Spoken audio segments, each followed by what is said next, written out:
विद्युत सेल। और अब हमें विद्युत सेल से संबंधित देखो क्या क्या राशियां पढ़नी है। एक तो विद्युत सेल, एक विद्युत सेल का विद्युत वाहक बल, सेल की टर्मिनल वोल्टता, सेल के लिए टर्मिनल वोल्टता जो कि बाह्य प्रतिरोध के सिरों पर होती है, और सेल का आंतरिक प्रतिरोध। तो हम सबसे पहले देखते हैं, जैसा कि नाम से स्पष्ट है, विद्युत सेल क्या होता है। एक युक्ति होती है और ये युक्ति क्या करती है, रासायनिक ऊर्जा को विद्युत ऊर्जा में परिवर्तित करती है। किसको करती है, रासायनिक ऊर्जा को किसमें बदलती है, विद्युत ऊर्जा में। इसका मतलब है इस सेल के अंदर जो रासायनिक पदार्थ भरा रहता है, उस रासायनिक पदार्थ से हम क्या कर सकते हैं, विद्युत को प्राप्त कर सकते हैं। तो आपको हम एक बता दें कि सेल किस तरह का होता है। वास्तव में दैनिक जीवन में कभी सभी ने देखा है। जैसे रिमोट का एक मेरे पास ये सेल है, और इस सेल में अगर हम यहाँ इसमें देखें अगर हम, तो ये ऊपर वाला जो टर्मिनल है ये पॉजिटिव कहलाता है और ये नीचे वाला टर्मिनल नेगेटिव कहलाता है। ये है एक विद्युत सेल है, और ये विद्युत सेल जनरली अलग अलग कैपेसिटी वोल्टेज के हिसाब से आते हैं। ये 1.5 वोल्ट का एक सेल है। तो इससे अगर आपको ध्यान रहे कि ये हमेशा एक टिप निकली रहती बाहर, ये हमेशा पॉजिटिव होता है, और ये इधर वाला जो है वो नेगेटिव होता है। अगर आपको ध्यान नहीं भी रहे तो इस सेल पर लिखा रहता है, देखो मैं पास से बता रहा हूँ आपको, पॉजिटिव लिखा दिख रहा है आपको, और इस पर नीचे नेगेटिव लिखा दिख रहा है। ये पॉजिटिव यहाँ रहा और ये नेगेटिव यहाँ है। तो हम कह सकते हैं इस तरह से हमें सेल के बारे में देखो हम क्या क्या जानकारी प्राप्त करेंगे। सबसे पहले तो इस सेल का हमने पता कर लिया कि है क्या। तो इसके अंदर क्या है, एक विद्युत अपघट्ट भरा रहता है। यहाँ सेल का एक वास्तविक जो चित्र होता है वो इस तरह का होता है। यानी ये एक सेल का ये बाहर का हिस्सा है जो बेलनाकार है। जो इस सेल के अंदर 2 इलेक्ट्रोड होते हैं, एक पी और एक एन, जिसे एक को हम धनोद कहते हैं और एक को ऋणोद कहते हैं। तो दोनों, एक पॉजिटिव इलेक्ट्रोड है और एक नेगेटिव इलेक्ट्रोड है। पॉजिटिव पे पी लिखा है, P for positive, N for negative. और इन दोनों इलेक्ट्रोड, जो इलेक्ट्रोड कौन से हैं, ये जो पॉजिटिव हमने नेगेटिव बताए थे इस सेल में, ये पॉजिटिव और ये नेगेटिव, ये दोनों पॉजिटिव नेगेटिव टर्मिनल हैं। तो ये अंदर इसके क्या रहेंगे, दोनों इलेक्ट्रोड रहेंगे। तो ये पी और एन क्या है, इलेक्ट्रोड है। पॉजिटिव, ये पी और एन क्या है, पॉजिटिव और नेगेटिव इलेक्ट्रोड है। इन इलेक्ट्रोडों का नाम ए बी रखा गया है। यहाँ डॉट डॉट करके जिस तरह से पानी भरा रहता है, इस तरह से इसमें क्या है, एक विलयन है ये, जिसे हम कहते हैं विद्युत अपघट्ट। विद्युत अपघट्ट आप रसायन या केमिस्ट्री में आप पढ़ चुके होंगे। तो ये एक केमिकल रहता है, एक रासायनिक पदार्थ रहता है, और ये पी और एन के बीच में यहाँ हम अगर ध्यान से देखें तो ये बाह्य परिपथ है। ये बाह्य परिपथ का जिसका प्रतिरोध क्या है, आर है। देखो हम इसको कैसे समझ सकते हैं कि ये बाह्य परिपथ, हम क्या जानते हैं, एक सामान्य सा हमने ले लिया। पहले टॉर्च का इस्तेमाल बहुत ज्यादा होता था, लेकिन आजकल बहुत कम होता है। हमने मान लिया एक हमारे पास एक बल्ब है, तो ये बल्ब का जो फिलामेंट है ये ही वास्तव में क्या है, बाह्य प्रतिरोध आर है। और हमारे पास ये सेल का संकेत होता है। किसका संकेत है, सेल का। ये प्लस और ये माइनस। इसके साथ कभी कभी स्मॉल आर भी हम दर्शाते हैं, जो इसका आंतरिक प्रतिरोध कहलाता है। तो अब हम बाद में बताएंगे भी आपको कि आंतरिक प्रतिरोध हम किसे कहते हैं। तो क्या है, ये सेल का संकेत है। तो ये पॉजिटिव आ गया और ये नेगेटिव आ गया, और ये जो आर है वो विलयन जो इसमें है, विद्युत अपघट्ट जो है, इस विद्युत अपघट्ट के कारण होता है एक आंतरिक प्रतिरोध। आंतरिक प्रतिरोध बता देता हूं। आंतरिक प्रतिरोध क्या होता है, जब इस सेल से विद्युत धारा ली जा रही हो, बाह्य परिपथ में विद्युत धारा ली जा रही हो, तो होता क्या है कि ये पॉजिटिव है, ये नेगेटिव है, ये बाह्य परिपथ का प्रतिरोध है। जैसे कि इस पे हमने इसको जोड़ दिया है और यहां भी हमने जोड़ दिया है।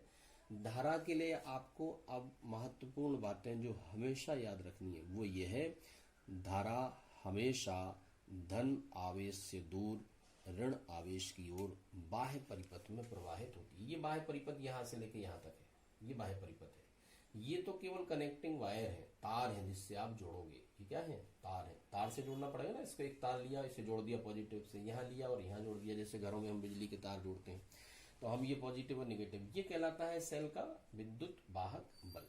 अब ये बाह्य परिपथ है। बाह्य परिपथ का ये वाला सिरा एक, ये दूसरा सिरा, और ये एक बल्ब लगा हुआ है। इस बल्ब को हम क्या करते हैं, इस तरह से एक प्रतिरोध से इसको स्थानांतरित कर देते हैं। तो ये प्रतिरोध आ गया। अब समझ में आ गया होगा कि बाह्य प्रतिरोध का मतलब क्या है। इस बाह्य प्रतिरोध को, बाह्य परिपथ में जो प्रतिरोध है उसे क्या कहा हमने, कैपिटल आर।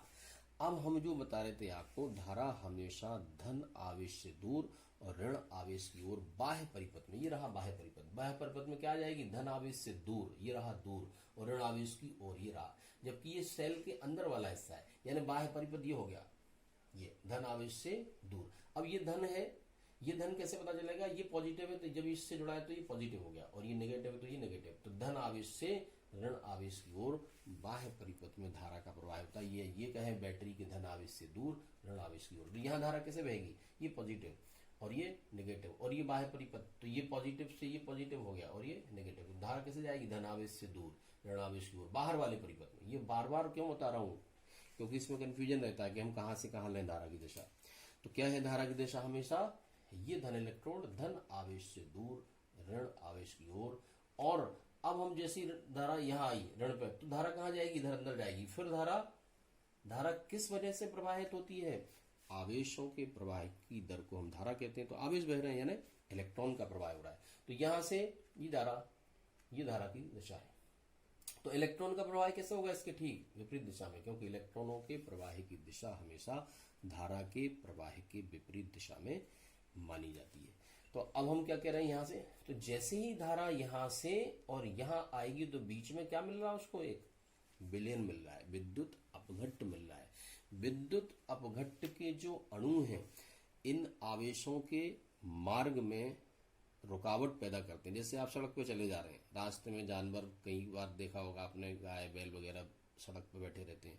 आप किसी स्कूटी से जा रहे हैं, तो जैसे आप स्पीड में होंगे, रास्ते में कोई आ जाएगा तो आपको गति क्या करनी पड़ेगी, कम करनी पड़ेगी। क्यों, क्योंकि आपके रास्ते में क्या आ गई है, रुकावट आ गई है। ऐसे ही इसमें होता है, जब इलेक्ट्रॉन्स, जब धारा का प्रवाह इस तरह से होता है, आवेशों का प्रवाह, तो इस आवेश जैसे ही इस इलेक्ट्रोड से यहां जाना चाहेगा, बीच में क्या मिल गया है, विद्युत अपघट्ट। विद्युत अपघट्ट के अणुओं से ये आवेश जो है वो टकराएंगे, टकराने के कारण इनकी गति प्रभावित होगी, या ये कहिए इनके मार्ग में एक रुकावट आ रही है, और उस रुकावट को ही हम सेल का आंतरिक प्रतिरोध कहते हैं। तो अब परिभाषा कैसे लिखेंगे आप, सेल में प्रयुक्त विद्युत अपघट्ट विद्युत धारा के प्रवाह में जो रुकावट उत्पन्न करता है, उसी रुकावट को हम सेल का आंतरिक प्रतिरोध कहते हैं, जिसे हम सेल के साथ ही छोटा सा आर और प्रतिरोध के संकेत के द्वारा इसे हम प्रदर्शित करते हैं। तो अब सेल का ये रहा पूरा संकेत, ये हो गया सेल का विद्युत वाहक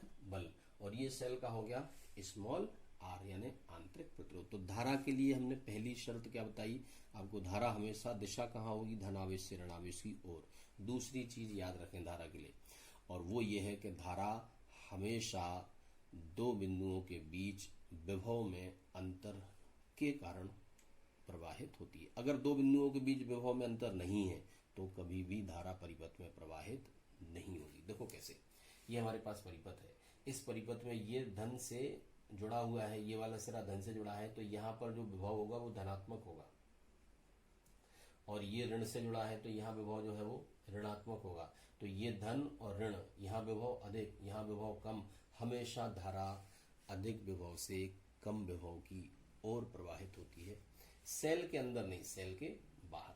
तो धारा कहाँ जाएगी, ये रही धारा की दिशा, यही हमने पहले बताई थी आपको। तो दूसरा पॉइंट क्या याद रखना है, धारा हमेशा विभव में अंतर के कारण ही प्रवाहित होती है। पहली शर्त क्या थी, धारा हमेशा जो दिशा होती है वो धन आवेश से दूर और ऋण आवेश की ओर होती है। दूसरा क्या है, धारा हमेशा दो बिंदुओं के बीच विभव में अंतर के कारण प्रवाहित होती है। तीसरी जो महत्वपूर्ण शर्त है वो ये है, जब तक परिपथ बंद नहीं होगा, मान लो हमने यहाँ पे एक स्विच लगा दिया, कहीं पे भी यहाँ लगा दिया हमने एक स्विच जैसा ही घरों में देखते हो आप, और हम इसको प्रयोगशाला में की कहते हैं, कुंजी कहते हैं। हम सामान्यतः कुंजी का संकेत कैसे बनाते हैं, ऐसे बनाते हैं। तो कुंजी में ऐसे दबा दिया जाता है तो वो ऑन हो जाता है, छोड़ देते तो ऑफ हो जाता है।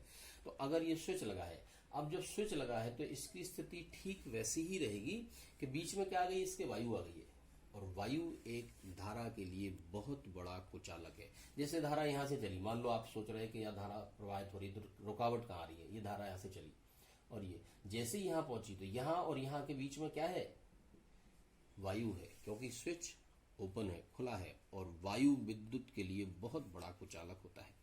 तो जब कुचालक बीच में आ जाएगा तो धारा कैसे प्रवाहित होगी, क्योंकि धारा कुचालक में बहुत ही कम प्रवाहित होती है, तो लगभग धारा का मान क्या होगा, 0। तो हमें क्या करना पड़ेगा, इस स्विच को ऑन कर देंगे। तो स्विच को ऑन करते ही ये दोनों टर्मिनल मिल जाएंगे, अब कहीं पे भी वायु नहीं है, तो धारा ये रही धनावेश से दूर ऋणावेश की ओर। तो 3 शर्तें महत्वपूर्ण जो ध्यान रखनी है वो धारा के लिए। पहली शर्त, धारा हमेशा धन आवेश से दूर और बाह्य परिपथ में, कहाँ, बाह्य परिपथ में धन आवेश से दूर ऋण आवेश की ओर प्रवाहित होती है। दूसरा पॉइंट क्या रखना है, 2 बिंदुओं के बीच में विभव में अंतर होना जरूरी है। तो 2 बिंदुओं के बीच विभव में अंतर नहीं होगा तो कभी भी धारा का प्रवाह नहीं होगा। तीसरा क्या याद रखना है, धारा हमेशा अधिक विभव से कम विभव की ओर प्रवाहित होती है। चौथा, अगर परिपथ खुला है तो धारा का प्रवाह 0 होगा। उसका कारण यह है, आप इसको ओम के नियम से समझ सकते हो, I बराबर V अपॉन आर, I बराबर V अपॉन आर। चूंकि खुला परिपथ होता है उसका प्रतिरोध अनंत होता है। खुले परिपथ का प्रतिरोध क्या होता है, अनंत होता है। तो किसी संख्या में अनंत का भाग दोगे तो क्या आएगा, 0। तो हम सूत्र के हिसाब से ये कह सकते हैं कि इस परिपथ में जब खुला परिपथ होगा तो धारा का मान क्या होगा, 0 होगा, क्योंकि खुले परिपथ में खुले परिपथ का प्रतिरोध अनंत होता है। तो आपको देखो क्या क्या चीजें, तो आपको क्या ध्यान रखने हैं, धारा से संबंधित जो महत्वपूर्ण बिंदु हैं वो ये याद करने के। पहला तो धारा के लिए शर्त क्या है, विभव में अंतर होना चाहिए। दूसरी शर्त क्या है, हमेशा अधिक विभव से कम विभव की ओर।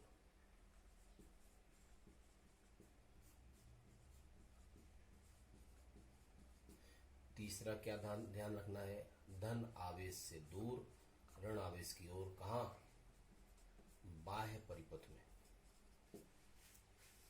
और चौथा ध्यान रखनी है, परिपथ का बंद होना आवश्यक है। ये 4 शर्तें हमेशा धारा के लिए आपको याद करनी है। पहला क्या, 2 बिंदुओं के बीच विभव में अंतर होना जरूरी है। समान विभव होगा तो कभी भी धारा का प्रवाह नहीं होगा, भले ही परिपथ बंद हो। दूसरा क्या, अगर परिपथ बंद है, 2 बिंदुओं के बीच विभवांतर है, तो धारा हमेशा अधिक विभव से कम विभव की ओर प्रवाहित होगी। तीसरा हमने आपको बताया परिपथ कहाँ से प्रवाहित होती है, धनावेश से ऋणावेश की ओर, बाह्य परिपथ में, ठीक है, और अधिक विभव से कहाँ, कम विभव की ओर, और परिपथ का बंद होना बहुत आवश्यक है। तो मेरे ख्याल से आप विद्युत सेल के बारे में अब तक समझ गए और धारा के बारे में भी आप समझ गए। तो विद्युत सेल का ये संकेत है, जहाँ कैपिटल ई लिखा है, स्मॉल आर लिखा है। कैपिटल ई को हम विद्युत वाहक बल कहते हैं, स्मॉल आर को हम क्या कहते हैं, सेल का आंतरिक प्रतिरोध। सेल का आंतरिक प्रतिरोध भी हमने बताया था, जब सेल विद्युत धारा, सेल में जो विद्युत अपघट्ट होता है, धारा के प्रवाह में जो रुकावट उत्पन्न करता है, उसी रुकावट को ही हम सेल का आंतरिक प्रतिरोध कहते हैं। इसे हम स्मॉल आर के द्वारा प्रदर्शित करते हैं। सेल के संकेत में एक संकेत और आता है, कैपिटल ई। या तो हम इसे कैपिटल ई लिखते हैं या स्मॉल ई लिखते हैं। कैपिटल ई को हम कहते हैं सेल का विद्युत वाहक बल, जैसा कि नाम से स्पष्ट है। एक इसमें सूत्र होता है और वो सूत्र होता है W बराबर Q इंटू E, या हम Q की जगह ले लें विद्युत वाहक बल E, तो ये W बराबर Q। अगर हम Q का मान रखें 1 तो W का मान होगा E के बराबर। ध्यान रखना, ये E विद्युत क्षेत्र की तीव्रता नहीं है, ये E यहाँ क्या है, विद्युत वाहक बल या विभव जिसे हम कह सकते हैं थोड़ी देर के लिए। तो आवेश क्या है, 1, W बराबर Q के, यानी किसी विद्युत परिपथ में एकांक आवेश को एक स्थान से दूसरे स्थान तक प्रवाहित करने के लिए जितनी ऊर्जा की आवश्यकता होती है, ये W क्या है, किया गया कार्य ऊर्जा, उसे ही उस सेल का हम विद्युत वाहक बल कहते हैं। तो ये परिभाषा थोड़ी सी अलग है। एकांक आवेश को विद्युत परिपथ में प्रवाहित करने के लिए या चलाने के लिए जितनी ऊर्जा की आवश्यकता होती है, उस ऊर्जा को ही हम क्या कहेंगे, सेल का विद्युत वाहक बल कहते हैं। दूसरे शब्दों में हम बहुत आसानी से समझ सकते हैं, जैसा कि हमने आपको एक सेल लेकर बताया था, उस सेल के दोनों टर्मिनलों के बीच यदि सेल से कोई धारा नहीं ली जा रही हो, तो क्या नहीं किया जा रहा हो, सेल से कोई धारा अगर नहीं ली जा रही हो, तो सेल के दोनों टर्मिनलों के बीच दोनों बिंदुओं के बीच के विभव के अंतर को ही हम उस सेल का विद्युत वाहक बल कहते हैं। जैसा कि यहाँ लिखा है, जब सेल खुला परिपथ में हो, खुला परिपथ होगा इसका मतलब धारा नहीं ले जा रही है तथा इससे कोई धारा नहीं ली जा रही हो, तो सेल के इलेक्ट्रोडों के मध्य विभवांतर सेल का विद्युत वाहक बल कहलाता है। इसे स्मॉल ई या कैपिटल ई से प्रदर्शित करते हैं। तो अब आप सेल का आंतरिक प्रतिरोध बता चुके हैं, विद्युत वाहक बल बता चुके हैं। अब आती है टर्मिनल वोल्टता। तो हम सेल के आंतरिक प्रतिरोध को समझने के लिए हमने एक और आपके लिए चित्र लिया है। इसे हम क्या कह रहे हैं, एक विद्युत का बल्ब है। जब हम किसी बल्ब को लगाते हैं किसी परिपथ में, दो टर्मिनल रहते हैं, तो ये दोनों टर्मिनल हैं, इसके दोनों सिरे हैं। इसको अभी हमने जो सेल आपको दिखाया था, एक रिमोट का सेल था, तो उस रिमोट का ये जो टिप बाहर की तरफ होती है ये पॉजिटिव है और ये नेगेटिव है। यहाँ हमने एक बीच में स्विच लगा दिया है और इसी को हमने यहाँ जो हम संकेत के रूप में कागज में या ड्राइंग में या पेपर पे लिखते हैं वो इस तरह से लिखते हैं। तो ये जो बल्ब है उस बल्ब के प्रतिरोध को कहा हमने बाह्य प्रतिरोध, ये लिख दिया, बाह्य प्रतिरोध का संकेत आ गया। ये सेल की जगह हमने ये सेल बना दिया। ये जो सेल के अंदर जो डॉट डॉट करके जो विद्युत अपघट्ट है उसका जो प्रतिरोध है उसे हमने लिखा है स्मॉल आर। बाहर का प्रतिरोध क्या है, कैपिटल आर। सेल का संकेत ये रहा, सेल का इसे हम विद्युत वाहक बल कहते हैं और ये रहा स्मॉल आर। अब हम ये कह रहे हैं कि जब सेल से कोई धारा नहीं ली जा रही हो, तो अगर सेल का विभवांतर 1.5 वोल्ट है जिसे हम विद्युत वाहक बल कहते हैं इसका, जब सेल से कोई धारा नहीं ली जा रही हो, देखो होगा क्या इसमें। मान लो ये सेल 1.5 वोल्ट का है, आपने वोल्टमीटर लिया। वोल्टमीटर क्या होता है, एक उपकरण होता है जिसकी सहायता से हम दो बिंदुओं के बीच विभवांतर हम ज्ञात कर सकते हैं, नाप सकते हैं। तो आपने यहाँ लगा दी उसकी एक पिन और एक यहाँ लगा दी, तो दोनों के बीच क्या बताएगा, 1.5 वोल्ट बताएगा। कारण क्योंकि इस सेल से जब कोई धारा प्रवाहित नहीं हो रही है तो धारा के कारण यहाँ V बराबर IR भी नहीं आएगा। क्यों नहीं आएगा, क्योंकि I तो है ही नहीं, तो यहाँ क्या बताएगा 0, यहाँ भी क्या बताएगा 0। तो पूरा का पूरा विभवांतर क्या होगा, सेल का विद्युत वाहक बल। तो ये ध्यान रखना है। जैसे हम मान लो हमने सेल को दिखाया था, तो ये सेल के लिए ये पॉजिटिव हो गया और ये नेगेटिव हो गया। इन दोनों टर्मिनलों के बीच जब हम कोई धारा नहीं ले रहे हैं, खुले परिपथ में अलग रखा हुआ है सेल, या अलग नहीं रखा है तो ये भी एक तरह से अलग रखे हुए के जैसा ही है। कैसा है, अलग रखे के जैसा है। क्यों है अलग रखे, क्योंकि हमने परिपथ को बंद नहीं किया है और हमने अभी बताया था आपको कि परिपथ का बंद होना जरूरी है धारा के प्रवाह के लिए। तो इसमें कोई धारा प्रवाहित नहीं हो रही है। जब सेल से कोई धारा प्रवाहित नहीं हो रही हो तो सेल के दोनों टर्मिनलों के बीच का जो विभवांतर होता है उसी को ही हम विद्युत वाहक बल कहते हैं। लेकिन जब सेल से धारा ली जा रही हो, देखो तब क्या होता है। अब हमने स्विच को ऑन कर दिया, धारा ये पॉजिटिव और ये नेगेटिव, ये प्लस से जुड़ा है ये माइनस से। धारा के लिए क्या क्या शर्तें पूरी होनी चाहिए, परिपथ बंद हो गया, दो बिंदुओं के बीच विभवांतर आ गया। धारा कहाँ से जाएगी, ये रही धारा की दिशा, धन आवेश से दूर और इसमें होते हुए ऋण आवेश की ओर, और ये पूरा ठीक है, ये बंद परिपथ हो गया। ऐसे ही इसमें हमने स्विच को क्लोज कर दिया तो धारा ऐसे जाएगी। अब जब इसमें से धारा बहेगी तब हम इस बाह्य प्रतिरोध जो है इन दोनों के टर्मिनल पर जब देखेंगे तो इसे ही कहेंगे हम टर्मिनल वोल्टता। टर्मिनल वोल्टता किसे कहेंगे, जब किसी सेल से धारा ली जा रही हो तो बाह्य प्रतिरोध के सिरों पर जो विभवांतर होता है उसी को हम सेल के लिए टर्मिनल वोल्टता कहते हैं। तो ये टर्मिनल वोल्टता कहलाएगी। इसका मान, इसे हम संकेत V के द्वारा प्रदर्शित करते हैं। इसका मान इसमें से बहने वाली धारा और इस प्रतिरोध का गुणनफल V बराबर I इंटू R, इसे ही हम टर्मिनल वोल्टता कहते हैं।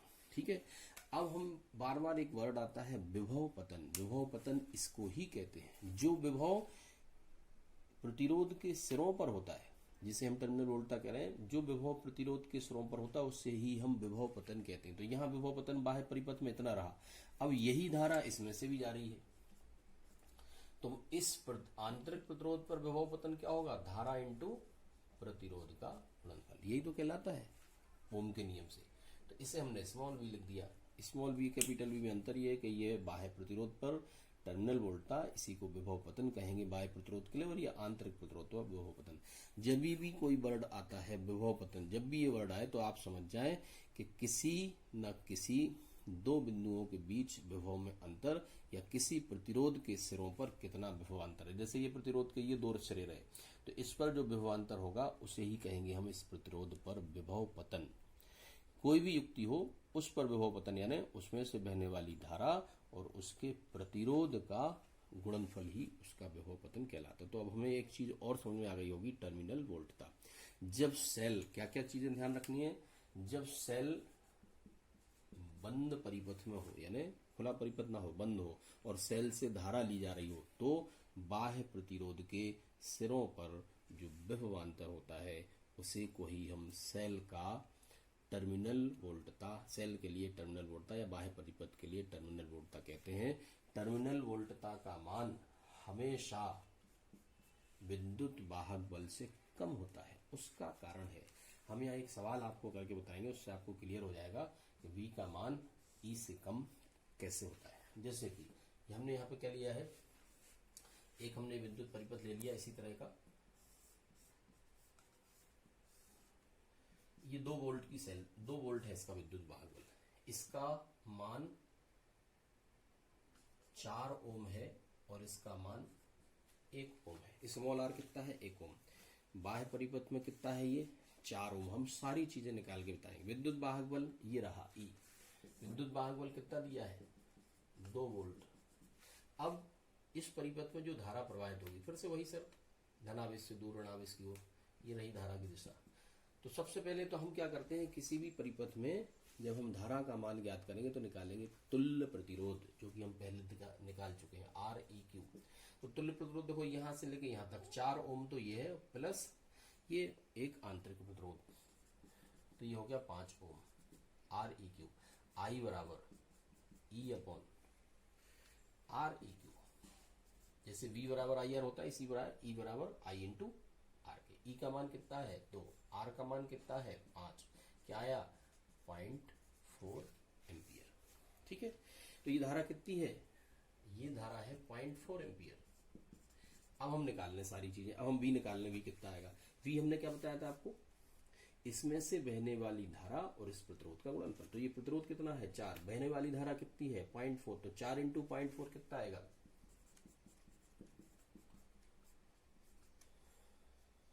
4 चौके 16, 1.6 वोल्ट।